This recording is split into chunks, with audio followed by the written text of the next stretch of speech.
Chapter 11. The Curse of Knowledge. From February to May, I was a patient in my own workplace. My insurance was minimal, but paid for the sessions as long as I attended regularly. Regularly was every Monday and Thursday at noon. Those days, I was replaced by the good old doctor himself, setting up appointments until the next day. So technically, I had 4 days off, the aforementioned days plus the weekend. I even got paid for Monday and Thursday. Now, before I jump too far ahead, let me remind you that February was the month everything got crazy. I had turned to my own boss, a licensed mental health therapist that took the time to ask me about myself and get to know as a person. In order for me to hit the point where I was desperate for help, I had to hit the point where I could no longer help myself. Unfortunately, I chose to turn to him for a proper diagnosis of my mental state so that I could begin the long and very slow journey towards becoming the best version of myself I could be. So after a few sessions and some actual medical doctor visits, I got a diagnosis. Your girl is bipolar. Specifically, Dr. Howard was able to narrow it down to bipolar 2. I was never suicidal, but the horrifying truth is that if I ever were, it would be at the drop of a hat, and that terrified me. As much as I love life, all it would take is me suddenly thinking there was absolutely no way out of any situation, and that's it. I had never heard of bipolar disorder and at first thought he was making up something, but after doing some research on the topic, thanks to documents he provided me with, I now felt more prepared than ever to face whatever it was that plagued me because now my enemy had a name. It explained so much. It also brought on many more questions, like was there a trigger that made me this way? Was I traumatized as a kid? Do social situations do this to me exclusively, or can it happen anywhere at any time? And is there anything else wrong with my brain? The doctor gave me a prescription for an antidepressant and a mood stabilizer, both medications to be taken in very specific doses at very specific times. The first time I took them, I couldn't function at all. Not depression or mania, but I had no desire to eat or literally do anything. This was apparently called a flat effect and was a common side effect along with depression, ironically, and weight gain. I was also instructed not to insert myself into stressful situations, such as family functions where there was a chance of being socially overstimulated, or to emotionally overload myself with things like difficult video games, sad movies, or angry music. The point was to try to avoid stress, and yet I actually felt really tired and depressed the first time I took the meds. I was told that there was nothing wrong with spending one entire day in bed, as long as I didn't make a habit of it. I still had responsibilities, and if I was in a state where I needed the entire day to just exist and recharge or give my brain a rest, I was encouraged to do so. In addition to all of this, I didn't have to continue making videos, but I had fallen into the habit of recording my day in the exact same manner one would a proper video diary. Without paying attention to the views and likes, I was surprised that people were beginning to recognize me in public, and this made me even less willing to go places where I had a high likelihood of being recognized. As a high-functioning depressive, this sort of made me less willing to even go to restaurants. In one very notable instance that will stand out to me forever, I went to Chili's with my parents for one of my paydays. After we ate, the waitress gave me a slip of paper that said, "Bill, $0, courtesy of your server, Cassandra." "Thanks, Misanthropy." I went up to the front with it and talked to our server, who was a cute black girl shorter than me. "Hi, Cassandra, is it?" "Yes," she said with a professional smile that could charm a tiger. "Need anything else?" "I just wanted to inform you that I am more than willing to pay the bill. Now what's the total?" Cassandra laughed. "No worries, ma'am. I paid it for you." "Oh," I said. "Thanks, Cassandra. That's very nice of you. May I ask why?" She nodded and spoke. "I used to really doubt myself because I was too worried people judged me on the outside for who I was. So after getting rid of some toxic people in my life that always put me down, I got this job and couldn't be happier. I can finally provide for my daughters, and it's all because I listened to you." "No, that was all you. Your brain had the answers locked away. All I did was help you find the key," I said. "Hopefully you continue to apply my advice using your best judgment in the future. You're my favorite channel. Can I give you a hug?" I nervously nodded, and Cassandra gave me a cute and very short front hug. And I mean short as in length, not in relation to height. I went back to my parents and just sat there, dumbfounded. She said that I saved her life. Wow. That's huge. I can't fathom that. It wasn't the first time it happened either. When I was in the post office sending some stuff, a girl and her boyfriend recognized me and asked if they could take a picture with me. My pose for the photo was to have my arms crossed and an expression of apathy on my face, and they loved it. To my surprise, they respected my request to be left alone afterwards, and kindly did so. I came to Dr. Howard with these incidents. And then another time, I recalled, this teenage boy out of nowhere tells me that from my videos he learned to love himself because he lost all his friends after he came out as gay and hated himself. He says I saved his life. That's heavy, man. How is this affecting your mental state? Howard asked. I shrugged. I don't know.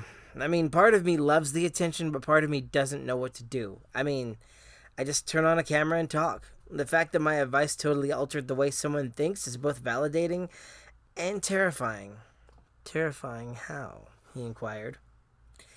If, for example, one day I am in a bad mental state and blurt out I want to act out in a physical way or engage in some sort of violence or express an opinion too many people don't agree with, someone could get hurt or killed, including myself. Howard nodded. Welcome to the celebrity life. Where's the switch to turn it off and on? I asked. How do I undo it? Ren, you've managed to connect with total strangers through shared experiences, he explained. Imagine if you were them, and someone's advice helped you in a life-changing positive way. How would you act if you saw them in person? I responded flatly.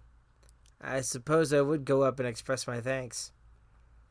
Ren, how would you like to come with me to New York in a month's time to a seminar? It's in upstate New York. Let me guess, I sneered insultingly.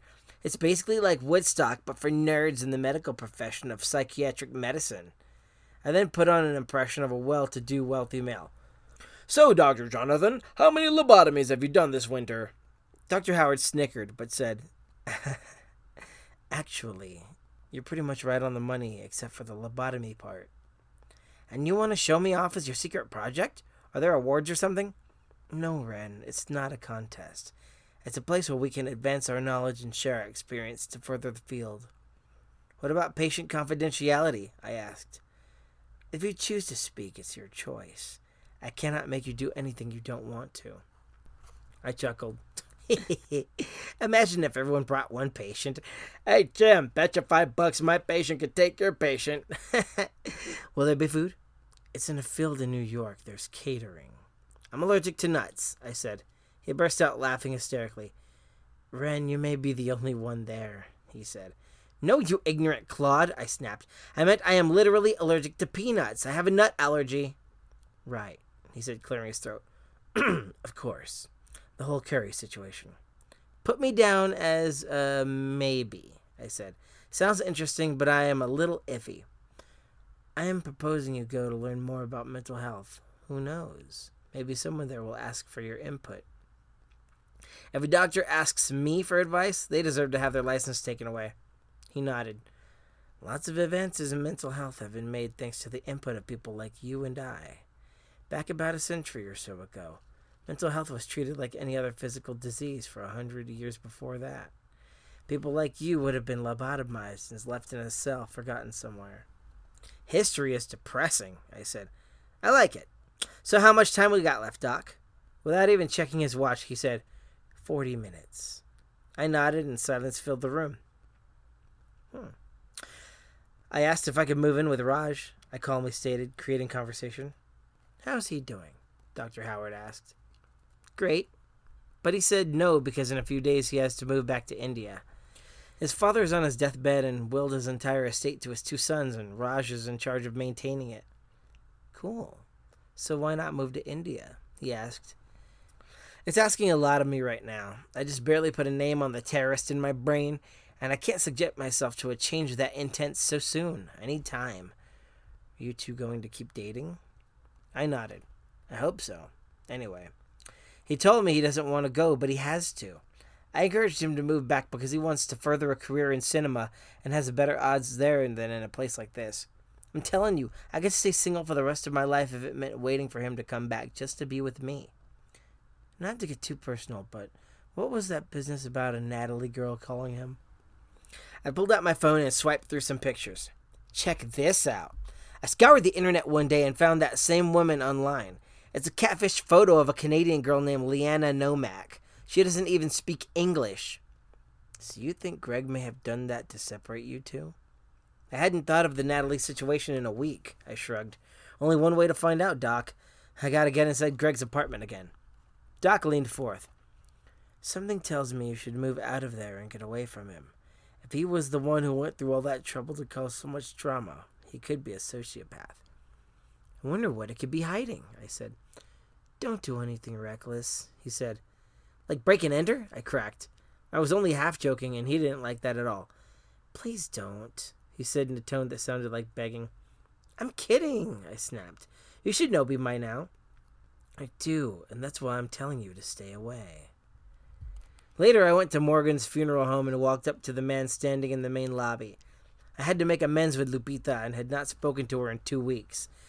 A face-to-face apology was an order from me to her, and I figured I would drop in during her work hours and do just that. The man was a tall black gentleman with a gray suit and glasses, looking to be in his 40s. Yes, may I help you? He asked. I nervously peeked around. Would Lupita happen to be working today? Do you have business with her? I'm her sister, I said. Of course, he acknowledged. I see the resemblance. How could you tell? I asked in curiosity. He led me to the chapel and said, You have the same eyes. Lupita always made the connection between people of different ethnicities. The eyes were the biggest link, and my half-Japanese heritage could be confused in this area of New Mexico for being Latina. And it was intriguing to know some Latinx people were mistaken for being Asian. The man opened up the chapel door, and I was amazed. It was a huge room with many pews, pew, pew, pew, and each sat next to the stained glass window that had an ambiguous figure on it. These figures were not biblical to my best judgment. They ranged from a shepherd to a farmer to an old preacher and a mother holding a baby, all dressed in pieces of clothing that would have fit the first century. I assumed they were ambiguous and generic in order to keep them from being specific to any one religion, since the chapel itself featured no relics from any religions I knew of, not a crucifix in sight, nor a Star of David. Ironically, the owner was purported to be a Protestant. At the back of the room was a large TV screen affixed to the wall, and a stage with a podium to the right, my right, and a piano to the left. In the center was a casket with an elderly woman laying inside, whom I presume was deceased, unless she decided to sit up suddenly, and sitting next to her with earbuds in was Lupita, a small cart in front of her loaded with makeup and brushes of varying colors and varieties. I crept behind Lupita, who was fully immersed in her music, and put my face behind her head. Not so rough, I whispered in my best old lady voice. You're hurting me. Lupita looked around, and when she finally realized I was standing behind her, she leapt in surprise. Hijo de la, she gasped and slapped my arm. You scared me to death. I couldn't resist, I said. You doing okay? She hugged me. She had black neoprene gloves on and was holding a very skinny brush in her right hand. Yeah, I'm doing good. Are you okay? She asked, pointing my direction with the brush. I happened to notice the sleeves of her hoodie were pulled back to her elbows. This was the first time I saw her forearms. I could only see the tops of them, but it was just new to me. So, who's this? I asked, nudging towards the body in the coffin. Deborah Sanderson, Lupita replied. She was a burrito lady around town. Oh man, not the burrito lady, I groaned. I personally never bought food from her, but she had crossed me when I used to walk across town and was a very sweet lady who I ignored on a regular basis. Now she was ignoring me forever. How sad. You want to try? Lupita asked. She offered me the brush. I nervously took it, and she guided my hand to the lady's face. Like this. Carefully. Lightly. See? Oh, this is pretty relaxing, I acknowledged. You talked to Raj? Yeah, I said. She removed her hand from mine and observed as I put makeup on the lady. We're still together, but soon he has to move back to India to handle his dying father's estate. Why don't you go with him? Culture shock, for one, I said and handed the brush back.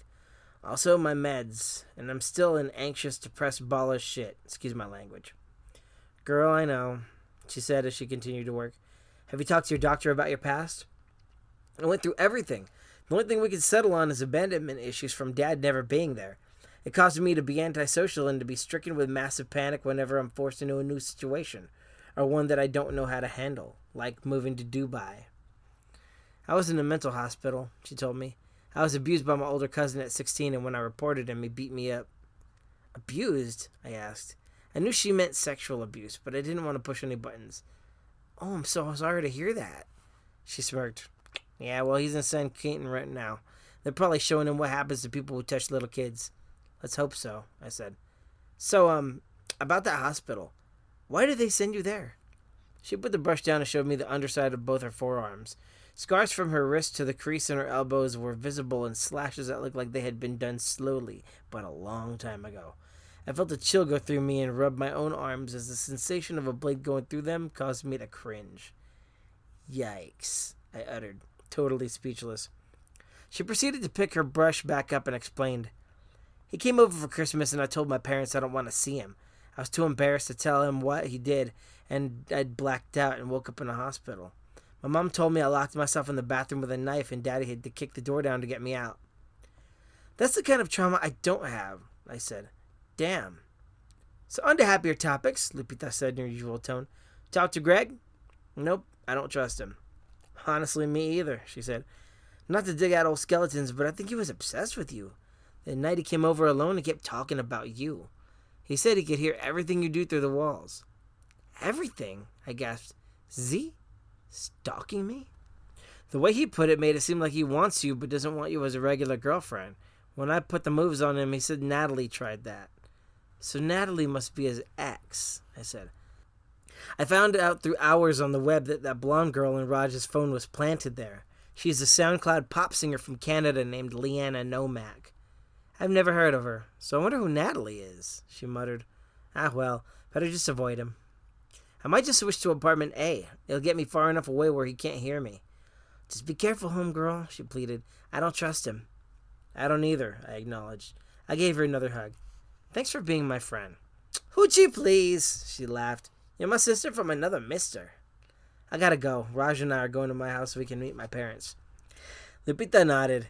Gotta give your parents a preview of what their grandbabies are gonna look like. With that, she smacked my butt and I yelped in surprise as she added, Mamacita.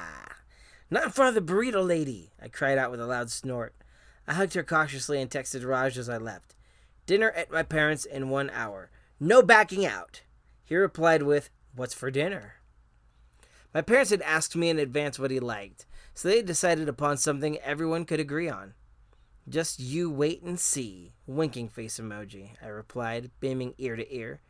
It was time for me to do the old Batgirl transformation from Laura Ann Bowman into my alter ego, Ren-chan. Only this time, I wasn't pretending to be someone I wasn't. I was always anxious and depressed, but now I was going to be anxious and depressed on drugs and with makeup on to give me the ultimate confidence boost. It was time for Mama to get dolled up once again.